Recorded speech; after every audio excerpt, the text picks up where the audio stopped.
Hi everyone, it's Luke here from whan. And Andy from whan.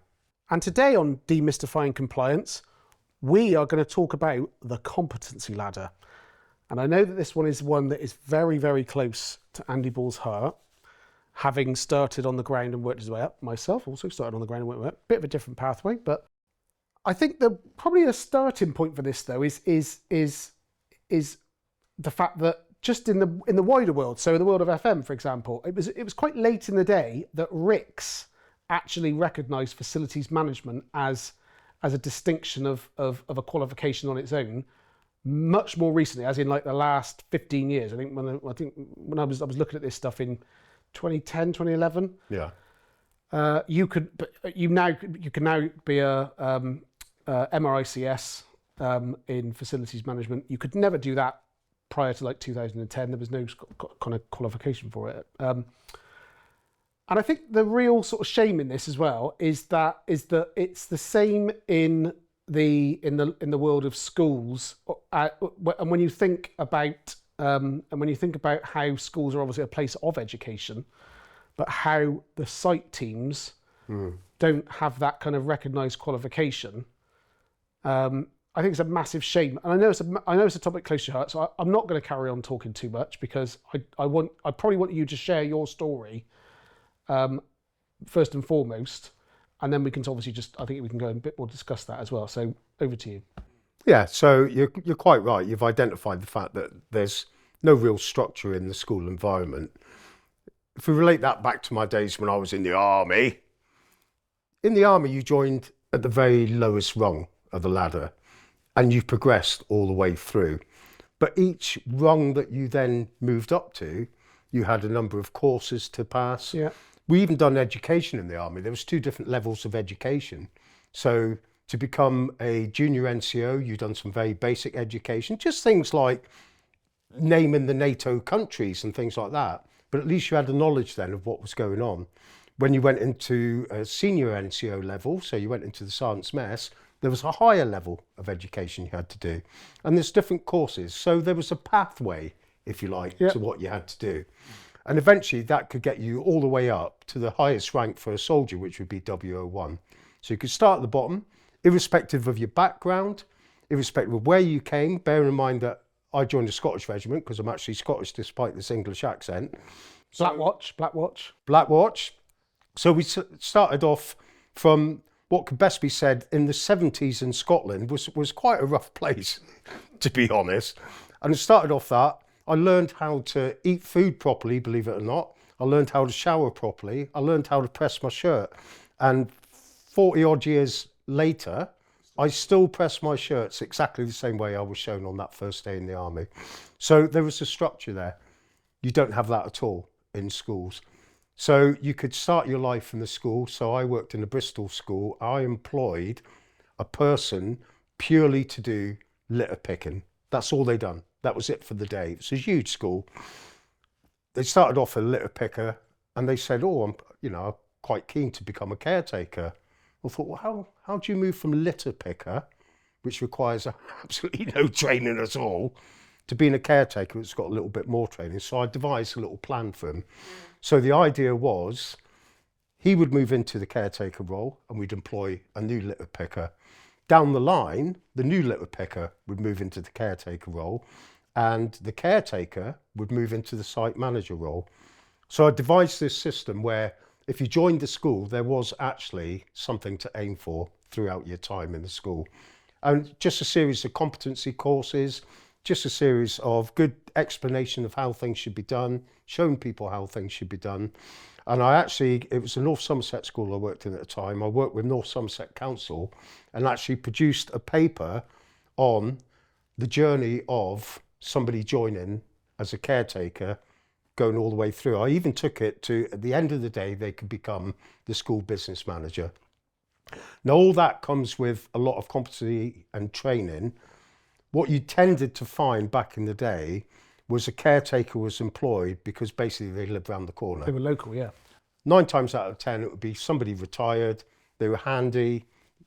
And in those days, you basically opened up the school, you made sure the boiler was working and you swept the leaves off. Fix some shelves, that sort of thing, yeah. Very basic stuff. Nowadays, you find this same caretaker needs to be proficient in health and safety, understand legislation, regulations, and all the compliance tasks as well. So certainly on our system, we have our how-to guides, because the general ruling is you have to be competent at doing something. And there's no course that exists where you can send the school caretaker away to be qualified as a competent person. That comes with either experience or, for example, if I take over from you, you'll tell me what you've done in the past. And that's great. That experience is fantastic. As long as you're doing it right, Yeah. and you're telling me to do it, and I'm then doing it right. But if you've been doing it wrong for the last 30 years, you've just passed over bad information. There's no standardization. And I think that's where is that where the chain comes from then? I mean, I look at it and I think to myself, the person on the ground starts life in broadest terms as an operative. They then need some kind of training mechanism to move into the sort of technical role. So you become a technician. So you can actually, so an operative is the sweeper upper type thing. You're just there, operations. Technical, then you start doing things like weekly fire alarm checks, all the sort of low hanging fruit that is not outsourced to a contractor. You don't have to go and qualify as a contractor to do all this, to do the other stuff. We're not saying that's the necessary sort of movement. I think the next thing after that probably is you become a bit more of an analyst. Yeah. I think where you become a technician into analyst, that's a pathway that I think is quite feasible for somebody that started as an operative, moved into a more technical role, and then they start understanding about how this whole thing fits together. What is the whole understanding about how I run my site on a day-to-day basis, still doing some of that stuff in terms of the technical stuff, still doing some of the stuff in terms of the operational stuff. Maybe if you're good enough, you can sort of start bringing a team in that can start building that as well.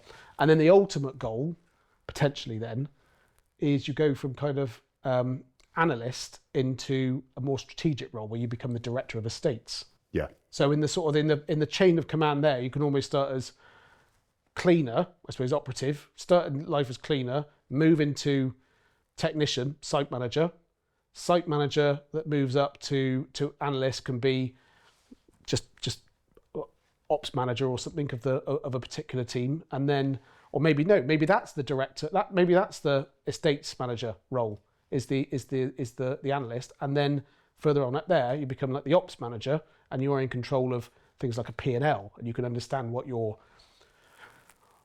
accounting processes are and how you can budget for this stuff, and you just become a lot stronger where that kind of practical knowledge has been completely it's irreplaceable. You cannot get that unless you have that level of experience.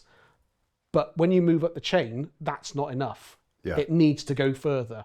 You need to be able to craft a strategy for a school and for a MAT and make sure that those areas are covered. Because I think that's the other point as well, is that in again, school estates management standards and good estates management as well, you have an expectation that you need to have more kind of strategic capability when it comes to school estates management. And I think you only get that, I think, if you've actually walked the walk, like we have, and you walk the walk and you actually sort of gain that level of experience through the right kind of pathway to be able to get there. And I think that just succeeding somebody and just thinking that you're going to take it, handing over the reins in school estates is a good path to obviously give somebody else the capability to be able to go and sort of do that, make their own path. But that's not enough. They need to get in there nice and early, because there's going to be a risk of.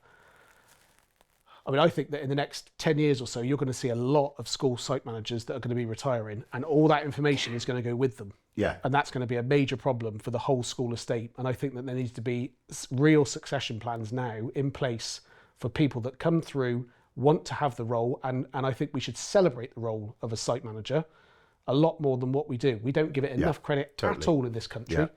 At all. And I think that we need, there's if you look sort of over at the pond, there's a level of respect that people at site managers in sort of American schools, for example, that they get and like nice badges and outfits and kit and what have you. And I think we sort of lose that a bit over here, and we kind of rely a bit more on hope than we do on sort of good, solid succession planning. Yeah, absolutely. And the thing is that can work irrespective of the size of the school. So you might have a small primary school that has a part-time caretaker that literally comes in and does the basics. But if there's a career structure where they could qualify in competency as a site manager, the school could promote the caretaker to site manager, pay them suitable salary in addition. I know that's costing the school more money, but the site manager then takes over the responsibility of doing health and safety policy or doing accident management, whatever the case may be. So that could all be part of it, which then frees up other people. We know that the school business manager nowadays has got so many hats. Oh. I mean, Paul Young's song is just playing in the background constantly. So it takes a lot of pressure off other people and is able just to spread it out. The people that really benefit, I think, would be MATs. They're in an ideal position. They are in an ideal position. To have each school with whatever structure that needs to be in place. But overall for the MAT, you can have the MAT estates manager. And if I start work as a litter picker in a small primary school, in a 20 school MAT, I know that one day I could actually be... And I have a pathway, yeah. Yeah. And I have a pathway. And I think the problem that schools face is then I think they need to start asking themselves a question: what is it costing us not to invest into these people? Yeah. That's the problem. It's understanding. They need to understand. They need to do this sort of skills gap analysis about what is missing in terms of the practical, analytical, strategic skills that my site manager has got to be able to move him up the ladder to make him a more experienced person and a more valuable person to the team. Because I think that when you get to that level of capability, everybody wins. He wins, the site wins. It's just a lot more sort of well run in terms of the whole site, because you've got somebody with that level of expertise now in your team that you've invested into. He feels good because he's been invested into. You feel good because you've now got somebody that is basically saving you money, and they are genuinely saving you money. There are savings that somebody can make. A strategic thinker running your estate will always save you money. That is why facilities management is such a strong sector and such a strong industry globally now, is because it does save people money. So I think that the sooner that maybe schools and MATs get on side with the fact that you have a valuable, your site team are one of your most valuable resources that you can actually have, I think the better you're going to be in terms of getting funding, because I think everything can be wrapped up nice and tightly. I think, but I think you've also got the fact that you've got we've spoken before, and I've done various sort of webinars and talks on how pupil attainment on well run schools, run estates, is a marked improvement. There's a marked improvement if you've got the better air quality, light quality, and all that. And it's all been well thought of. But I suppose that's for another day. So I think when we say what does good look like, a structured approach really is absolutely a structured approach. Actually knowing and being vocal on the fact that you have got this sort of structured pathway that you can go from a litter picker, a cleaner, etc., move into a role of caretaker, low-level site manager, and then move up the rungs, because every rung of that ladder becomes very, very important, I think. Absolutely, yeah. And I think also you were saying about school site managers, there's going to come a time where they're starting to retire now and they're going to be... The same thing applies to caretakers. So in the business, we know that there's a hell of a lot of schools out there who've got caretakers that have been employed for the last 20, coming up for 30 years. So they're coming to the end of their time. So now is a good time to advertise their replacement by saying you need to have some form of computer skills, because the amount of people that we come across that don't have any computer skills at all. So we're living in the 21st century. It always amazes me because Windows 95 came out, believe it or not, in 1995. So that's 30 years ago. So if you're 60-year-old now, that means you were 30 when all that first came out. Absolutely, yeah. So my question would be, what have you been doing in all that time? But I'm assuming these are the people that can't go to McDonald's and book a meal on those big screens you get, or can't program a VCR back in the day. And of course they can. it's just an excuse not to do things. So it does need to change, I think. Okay, Loki. So my takeaway from this then is I think that we need to professionalise the role. I think, but professionalise it without stripping out the core components of practical expertise is the thing that gives you value. Yeah. I think that's the most important part of this. Yeah. And for me, it's definitely invest in the site team, because I think, I agree with what you said earlier on. I think there's very little investment goes in the site team. They're just looked upon as people that are there and just make things happen, and it doesn't really matter too much. But they are probably, out of all the support team, probably the hardest working people, because they're there throughout the summer. The amount of times that at the end of the summer holidays, teachers came back and said to me, "Did you have a good summer break?" Well, not really, because I've been 6 weeks, I've been doing this and painted that and built this. And so, yeah, there needs to be that appreciation of the site team. And you know that I was always going to defend the site team. Absolutely, yeah. And likewise me as well. So, all right, great chat. Yeah, thanks, Andre. And we will see everyone on the next one. Take care. Take care, all.